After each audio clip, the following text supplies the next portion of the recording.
ਇਹ ਸਿਹਤ ਹੈ ਤੇ ਇਹ ਮਜ਼ਾ ਹੈ। ਮੁੰਡਾ ਆਖਦਾ ਹੈ ਕਿ ਤੁਹਾਨੂੰ ਕੋਈ ਬਲੱਡ ਥ੍ਰੈਸ਼ਰ ਹੈ। Sir blood pressure is a silent killer. ਉਹੀ ਸਾਲਣ ਵੀ ਤਾਂ ਮੈਂ ਥੋੜਾ ਹੀ ਖਾਣਾ ਜੀ। ਇਹ ਚੌਧਰੀ ਇਹ ਕੋਈ ਸੇਬੇ ਵਾਲਾ ਬੰਬ ਨਹੀਂ ਜਿਹੜਾ ਚੱਲ ਪਵੇ। ਮਕਸਦ ਇਹ ਵੱਧਦਾ ਕਿਉਂ ਹੈ? मैं तो बहुत ठंडियां चीज़ा भी खाता रहा। सब कुछ खालिस और ऑर्गेनिक खाते हैं तो फिर सेहत का क्या मसला है? बाला कोलो बर्फ वाले गोले भी खो के खाते रहे ने। इलास्टिसिटी उनकी खत्म हो जाती है जिसकी वजह से ब्लड प्रेशर बढ़ता है। ओ जी मैं तो कभी इलास्टिक डॉक्टर साहब इस्तेमाल ही कोई नहीं किया। अस्सलाम वालेकुम, सूफी टॉक में खुश आमदीद। मैं हूँ आपकी होस्ट आयशा इरशाद। आज का हमारा सेगमेंट है सेहतो मज़ा। ये सेहत है तो ये मज़ा है। हमारे साथ मौजूद हैं हेल्थ एक्सपर्ट सूफी टॉक के राइटर डायरेक्टर डॉक्टर सूफी जावेद। ओ जी साडा भी सही तरह तारफ करायो। असा कोई इत्थे मच्छर मारन ते काई ना आए हुए। ये डॉक्टर ने ते ये मरीज ने। देखने में तो ये सेहतमंद लग रहे हैं। वेखन विच ते बड़े हट्टे ते कट्टे ते मैं कह नहीं ना सकदा जी। ओ सही तरह तारफ करा छोरा। इन्हां नूं दस साडे कितने मुरब्बे हैं? मुरब्बे? हाँ जी जी, सेब दा मुरब्बा, गाजर दा मुरब्बा। मुरब्बे खा खा कर इन्होंने ये सेहत बनाई है। ओ जी मेरे को रकबा है जी 10 मुरब्बे नहरी जमीन च। जी अपनी कनक, अपनी चावल, अपने गेहूं। मेरा कहने का मतलब है जी अपनी मज्जा, खालिस घ्यो, दुध, घर दा मलाई वाला दुध। सब कुछ खालिस और ऑर्गेनिक खाते हैं तो फिर सेहत का क्या मसला है? देखिए आयशा, मसला ये है कि चौधरी साहब चलते बिल्कुल नहीं। ये चौधरी ये कोई सेबे वाला बंब नहीं जरा चल पवे। डॉक्टर साहब का मतलब है कि अपने कदमों का इस्तेमाल नहीं करते। ओ करना वा जी मैं अपने कदमां दा इस्तेमाल। रोज सुबह सुबह मुलाजमत ने ठुड्डे मार के ही ते उठांदे ने। मसला क्या है आपकी सेहत का? ओ जी मैंने ते कोई मसला नहीं। ओ मुंडा आखदा है कि तुहानू कोई ब्लड थ्रैशर है। हाँ शुक्र है कि घर में कोई पढ़ा लिखा भी है। अयो मेरा छोर जी वड्डे कॉलेज चू 11 जमातां पढ़ के आया। 11 11वीं जमात के बाद पढ़ाई क्यों छोड़ दी? 12वीं का इम्तिहान देना पैना जे सी। नहीं जी मुंडा माड़ा हुंदा जा रहा सी। हॉस्टल में कोई सेहतमंद खाना नहीं मिलता? मिलता है जी, उन्होंने देसी घ्यो, पिन्नियां, पंजीरियां, ये सब कुछ तो मैं दे के आंदा रहा मैं उत्थे हॉस्टल च। ओ आप नहीं सिखांदा मुलाजमा च वंड देंदा है जी। ते उत्थे मैनू मुलाजम रखा देना सी जे। तो सर आपका मसला हाई ब्लड प्रेशर है? ओ जी डॉक्टर दसदे हैं ना ते मैनू कोई चक्कर आंदे हैं ते ना ही कोई अल्लाह दे फजल नाल मेरे च कमजोरी है। अच्छा blood pressure is a silent killer. ओही सालन भी तो मैं थोड़ा ही खाना जी। हाँ जी, एवं कोई अद्धा पौना किलो देसी बकरे का गोश्त। ओ जी बने होया आए बाकी जेड़े निहारियां पावे शावे ये मैं काई नहीं खांदा। चौधरी साहब आपको डॉक्टर ने बताया तो होगा कि ब्लड प्रेशर क्यों बढ़ता है? ओ जी जदों ऐस दी शक्ल वे ना जी मेरा ब्लड वध वैंदा है। तो ये मुलाजिम आप बदल क्यों नहीं देते? इनको कोई दूसरा काम दे दे। ओ जी ये मेरे घुटदा बहुत स्वादी है। मुठियां भरदा मेरी मुठियां। अच्छा इसका मतलब है कि आपके पट्ठों में भी दर्द होता है? ओ जी डॉक्टर साहब थक वैना सारी दिहाड़ी आराम कर करके। सिर्फ फैमिली हिस्ट्री भी तो बताएं। वालदैन, बच्चों को दिल की बीमारी, ब्लड प्रेशर, शुगर, कोई इस तरह की हिस्ट्री है? ਉਹ ਇਹਨਾਂ ਨੂੰ ਹਿਸਟਰੀ ਦਾ ਕੀ ਪਤਾ ਜੀ, ਇਹ ਤੇ ਬਸ ਬੰਦੇ ਦਾ ਜੀਓਗ੍ਰਾਫੀਆ ਵੇਖਦੇ ਨੇ। जियोग्राफिया? ओ जी पर वेखना पौंदा है सामने बंदा केड़े पिंड दा है, कितने रकबे दा मालक है, केड़ी गड्डी तू लत्था है ते की ओदा मुंह मत्था है। आपके साथ डॉक्टर सूफी जावेद मौजूद हैं जो कि अमेरिका के मशहूर तरीन अदारे जॉन्स हॉपकिंस हॉस्पिटल से मुंसलिक अदारे में काम कर चुके हैं। इससे पहले सर्विसेज हॉस्पिटल में ट्रेनिंग की। इसके अलावा यूके और आयरलैंड में भी ट्रेनिंग की। ओ जी आजकल भी कोच करें हैं या सिर्फ टीवी प्रोग्राम में ही आन देन? डॉक्टर साहब मारूफ अदारे की हेल्थ केयर सर्विस से मुंसलिक हैं। मेटाबॉलिक डिजीज़ के अलावा कैंसर स्क्रीनिंग और जनरल स्क्रीनिंग में भी दिलचस्पी रखते हैं। जी ब्लड थ्रैशर दे मुतल्लक भी को जे जान दें? Blood pressure, sugar, fatty acid, uric acid ये सब मेटाबॉलिक डिजीज़ में ही आता है। कोलेस्ट्रॉल, हार्मोनल अपसेट और वज़न का बढ़ना और कम होना भी डॉक्टर साहब के सब्जेक्ट्स हैं। देखिए आयशा, दुनिया भर में जितने भी तरक्की याफ्ता ममालिक हैं वहाँ पे जीपी या फैमिली फिजिशियन वो आपकी सेहत का बुनियादी तौर पर वो जिम्मेदार होता है। वही आपका पहला स्टॉप होता है जब भी आपको कोई प्रॉब्लम। वो ना सिर्फ आपका इलाज करता है बल्कि आपकी आने वाली जो बीमारियां हैं या जो आपकी जनरल हेल्थ स्क्रीनिंग है और कैंसर स्क्रीनिंग वगैरह जी। वो सारी उसकी जिम्मेदारी होती है।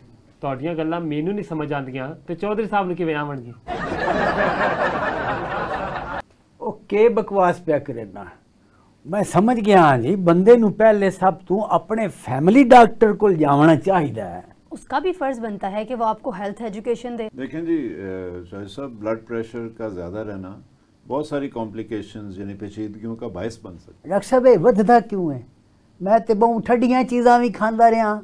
ਬਾਲਾ ਕੋਲੋਂ ਬਰਫ ਵਾਲੇ ਗੋਲੇ ਵੀ ਖੋ ਕੇ ਖਾਂਦੇ ਰਹੇ ਨੇ।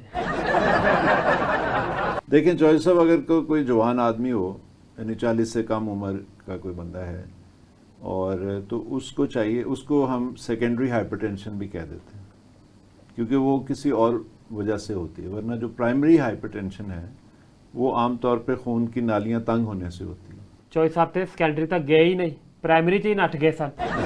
मैं ये बता रहा था कि जो प्राइमरी हाइपरटेंशन जो ज़्यादा कॉमन है वो होती है कि खून की नालियों में जो बुरा कोलेस्ट्रॉल होता है वो जम जाता है, तो खून की नालियां तंग हो जाती हैं और उसकी वजह से दिल को ज़्यादा ज़ोर के साथ खून को सप्लाई करना पड़ता है, उसकी वजह से ब्लड प्रेशर बढ़ता है।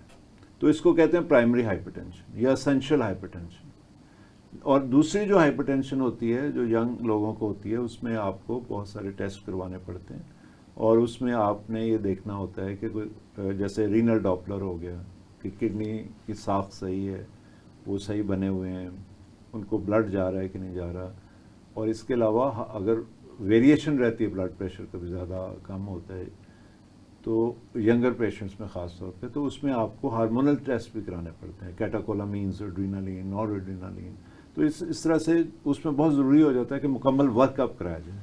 जबकि प्राइमरी हाइपरटेंशन जो है उसमें फोकस हमारा होता है कि उसकी जो पेचीदगियाँ हैं कि उसके ब्लड प्रेशर की वजह से आँखों पे, आपके गुर्दों पे, दिल पे क्या असरात हो चुके हैं और उनको रोकना और मरीज़ को समझाना और उसकी बीमारी के बारे में, उसके एहतियात के बारे में, ग़ज़ा के बारे में और अद्वियात के बारे में और अद्वियात ना लेने की सूरत में होने वाली पेचीदगियों के बारे में। तो सर ये प्राइमरी की बुनियादी वजह क्या होती है? देखिए जी, बुनियादी वजह जैसे मैंने पहले अर्ज़ किया कि खून की नालियों का तंग हो जाना वक्त के साथ साथ, कोलेस्ट्रॉल का जम के, और उसके दूसरी उसमें जो अहम बात है वो ये है कि खून की जो नालियाँ होती हैं, शरियानी आर्टरीज जिन्हें कहते हैं, उनमें बहुत लचक होती है और उनकी जो इलास्टिसिटी है, इलास्टिसिटी उनकी ख़त्म हो जाती है, जिसकी वजह से ब्लड प्रेशर बढ़ता है।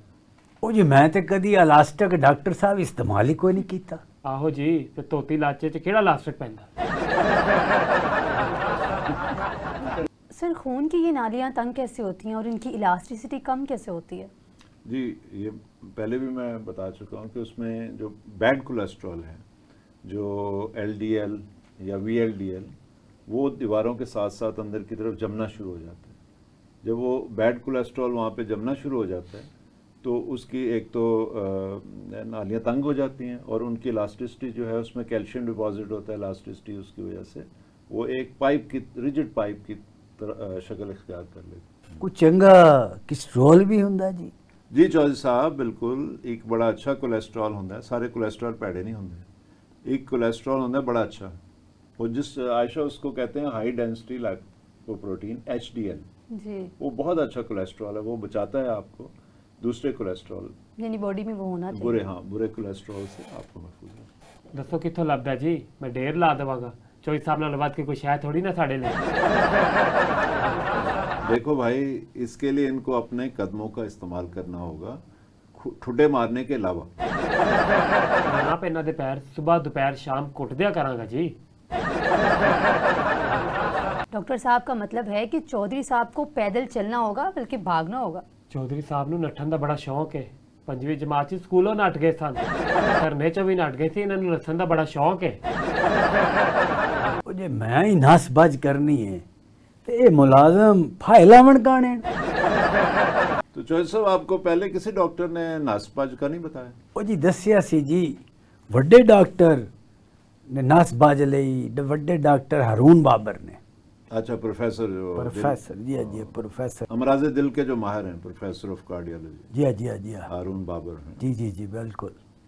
तो फिर आपने किया वर्कआउट? ਹਾਂਜੀ ਜੀ ਕੁੱਤਿਆਂ ਦੀ ਦੌੜ ਕਰਵਾਉਂਦੇ ਰਹੇ ਹਰ ਹਫਤੇ। ਉਹ ਜੀ ਇਹਦੇ ਪਿੱਛੇ ਦੌੜਾਨਾ ਵਾ ਮੈਂ ਕੁੱਤੇ। ਅਤੇ ਜੀ कबड्डी भी करवाना, कबड्डी। चलो ये तो हो गया ना, ये इनके पीछे कुत्ते डाल दिए, कबड्डी करवा ली। खुद भी चौधरी साहब कोई एक्टिविटी करते हैं आप?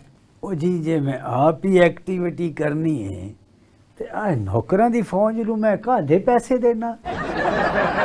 ਸਾਨੂੰ ਦੱਸੋ ਜੀ, ਅਸੀਂ ਸਾਰੇ ਮੁਲਾਜ਼ਮ ਮਿਲ ਕੇ ਇਹਨਾਂ ਦੀ ਲੱਤ ਬਾਹਾਂ ਹਿਲਾਉਂਦੇ ਜਲਾਉਂਦੇ ਰਹਾਂਗੇ। नहीं जी, ये काम इंसान को अपने लिए खुद करना पड़ता है। चौधरी साहब ऐसा कीजिए, जो साइकिल नहीं होती स्टैंड वाली, वो ले लें, ट्रेडमिल ले लें, ठीक है ना। वैसे तो बेहतरीन ये है कि आप कुदरती फ़ज़ा में जाकर वर्जिश करें। गांव में तो इतनी स्मोक भी नहीं होती। ਸਮੋਕ ਤੇ ਨਹੀਂ ਜੀ, ਪਰ ਜੇ ਨੱਠਦੇ ਆ ਡੌਗ ਪਿੱਛੇ ਪੈ ਜੇ ਤੇ ਫੇਰ। ਅਸੀਂ ਆਪਣਾ ਡੌਗ ਨਾਲ ਲੈ ਕੇ ਜਾਇਆ ਕਰਾਂਗੇ। ਨਾ ਜੀ, ਮੈਂ ਨਹੀਂ ਲੜ ਸਕਦਾ ਵਾਰਾ ਕੁੱਤਿਆਂ ਦੇ ਨਾਲ। ਉਹ ਸੁਣਿਆ, ਮੈਂ ਤੇਰੀ ਗੱਲ ਨਹੀਂ ਕੀਤੀ, ਆਪਣੇ ਕੋਲ ਤੇ ਸ਼ਿਕਾਰੀ ਕੁੱਤੇ ਵੀ ਹਨ ਜੀ। नाजरीन, जैसा कि आपने देखा कि ब्लड प्रेशर जो है वो एक साइलेंट किलर है, इसलिए अपने डाइट का बहुत ख्याल रखें और वर्जिश भी करें। और अगर ब्लड प्रेशर हो जाए तो इसका मुकम्मल इलाज करें। इसके साथ ही हमें दीजिए इजाज़त, मिलते हैं एक नए प्रोग्राम में, तब तक के लिए अल्लाह हाफिज़।